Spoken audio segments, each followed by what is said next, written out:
Hello, welcome back to ladies planet. ഇന്ന് നമ്മൾ ചെയ്യുന്നത് മുട്ട കൊണ്ട് വളരെ എളുപ്പത്തിൽ ചെയ്തെടുക്കാൻ പറ്റുന്ന ഒരു ഈവനിങ് സ്നാക്കാണ് കേട്ടോ. വെറും 2 മുട്ട കൊണ്ട് ഒരു പ്ലേറ്റ് നിറയെ സ്നാക്സാണ് നമ്മൾ ഉണ്ടാക്കുന്നത്.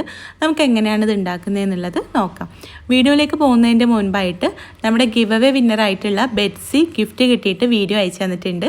ബെറ്റ്സിയുടെ മോള് ജെരുഷയാണ് കേട്ടോ വീഡിയോയിൽ സംസാരിക്കുന്നത്. അപ്പോൾ നമുക്ക് ആ വീഡിയോ ഒന്ന് കണ്ടു നോക്കാം. റംസാൻ്റെ കയ്യിൽ ഗിഫ്റ്റായിട്ട് കിട്ടി. ഞങ്ങൾക്ക് എല്ലാവർക്കും ഇഷ്ടമായി. ഞങ്ങൾ ഒരുപാട് താങ്ക്സ് പറയുന്നു. എല്ലാവരും റംസാൻ്റെ ഒന്ന് സപ്പോർട്ട് ചെയ്യും. അപ്പോൾ മോളുടെ വീഡിയോ നിങ്ങൾക്ക് ഇഷ്ടമായോ? ഒരുപാട് താങ്ക്സ് ഉണ്ട് കേട്ടോ സപ്പോർട്ട് ചെയ്യാനൊക്കെ പറഞ്ഞതിൽ. അപ്പോൾ എന്തായാലും നമുക്ക് ഇന്നത്തെ റെസിപ്പിയിലേക്ക് പോവാം. ആദ്യം ഞാനിതിലേക്കൊരു ബാറ്ററാണ് റെഡിയാക്കുന്നത്. അപ്പോൾ അതിന് വേണ്ടിയിട്ട് 1/2 കപ്പ് കടലമാവ് ഒരു ബൗളിലേക്ക് ചേർത്ത് കൊടുക്കാം.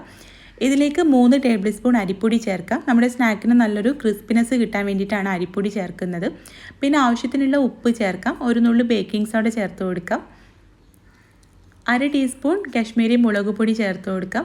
ഇനി നമുക്കിതെല്ലാം കൂടെ നല്ല പോലെ ഒന്ന് മിക്സ് ചെയ്തതിന് ശേഷം കുറേശ്ശെ വെള്ളം ഒഴിച്ചിട്ട് നമ്മൾ ബജിയൊക്കെ ഉണ്ടാക്കാൻ മാവ് ഉണ്ടാക്കൂലേ, ആ ഒരു രീതിയിൽ മാവ് കലക്കിയെടുക്കാം. അപ്പോൾ വെള്ളം ഒഴിക്കുമ്പോൾ കുറേശ്ശെ ചേർത്ത് കൊടുക്കണം കേട്ടോ. ഈ മാവ് നല്ലപോലെ ലൂസായി കഴിഞ്ഞാൽ നമ്മുടെ സ്നാക്കിന് നല്ലൊരു കോട്ടിങ് കിട്ടില്ല. അപ്പോൾ ഞാനിവിടെ ഈ ഒരു പരുവത്തിൽ മാവ് റെഡിയാക്കിയിട്ടുണ്ട്. ഇതിവിടെ മാറ്റി വെക്കാം. ഇനി ഇതിലേക്ക് ഞാനിവിടെ 2 കോഴിമുട്ട എടുത്തിട്ടുണ്ട്. ഇതൊരു ബൗളിലേക്ക് പൊട്ടിച്ചൊഴിച്ചു കൊടുക്കാം. ഇതിലേക്ക് ആവശ്യത്തിനുള്ള ഉപ്പ് ചേർത്തിട്ട് ഇതൊന്ന് മിക്സ് ചെയ്തെടുക്കാം. ഇനി ഇതിലേക്ക് ഞാൻ ചേർക്കുന്നത് ഒരു മീഡിയം സൈസിലുള്ള സവാള പൊടിയായിട്ട് അരിഞ്ഞതും എരിവിന് ആവശ്യത്തിനുള്ള പച്ചമുളകുമാണ് കേട്ടോ. നമ്മളൊരു നോർമലായിട്ടുള്ളൊരു ഓംലെറ്റിലേക്കുള്ള മിക്സാണ് ഈ സമയത്ത് റെഡിയാക്കുന്നത്. അപ്പോൾ നിങ്ങൾ ഓംലെറ്റ് ഉണ്ടാക്കുമ്പോൾ എന്തൊക്കെ ഇൻഗ്രീഡിയൻസ് ആണോ ചേർക്കുന്നത് അതൊക്കെ ചേർത്ത് കൊടുക്കാം. തക്കാളി ചേർക്കുന്നവരുണ്ടാവും. അപ്പോൾ നിങ്ങളുടെ ഇഷ്ടത്തിനനുസരിച്ചിട്ട് ഓംലെറ്റിനുള്ള മിക്സ് ഉണ്ടാക്കാം കേട്ടോ. നമ്മൾ ആദ്യം റെഡിയാക്കി വെച്ചിട്ടുള്ള ആ ഒരു മാവില്ലേ, അതിലേക്ക് കുറച്ച് കറിവേപ്പിലയും മല്ലിയില അരിഞ്ഞത് ഇട്ടിട്ടുണ്ട്.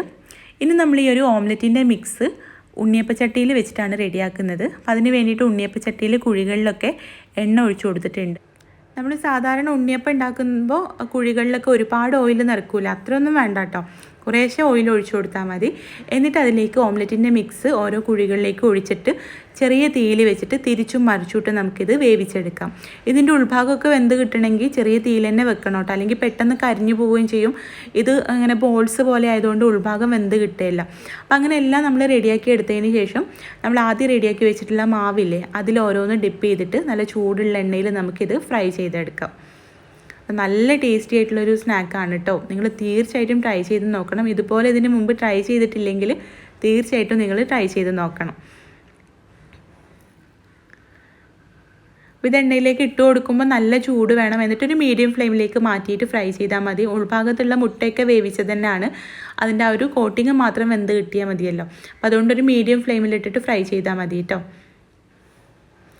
ഇപ്പം നമ്മുടെ സ്നാക്ക് ഇവിടെ നല്ല പോലെ മൊരിഞ്ഞ് വന്നിട്ടുണ്ട്. നമ്മൾ ആ അരിപ്പൊടിയൊക്കെ ചേർത്തുകൊണ്ട് നല്ലൊരു ക്രിസ്പി ആയിട്ടുള്ളൊരു കോട്ടിങ് ഇതിന് കിട്ടും കേട്ടോ. അപ്പോൾ നിങ്ങൾ ട്രൈ ചെയ്ത് നോക്കുന്ന സമയത്ത് ഫീഡ്ബാക്ക് അറിയിക്കാനും വീഡിയോ ഇഷ്ടമായിട്ടുണ്ടെങ്കിൽ ലൈക്ക് ചെയ്യാനും ഷെയർ ചെയ്യാനും കൂടെ മറക്കരുത്. അപ്പോൾ നമുക്ക് അടുത്ത നല്ലൊരു വീഡിയോ ആയിട്ട് കാണാം. താങ്ക്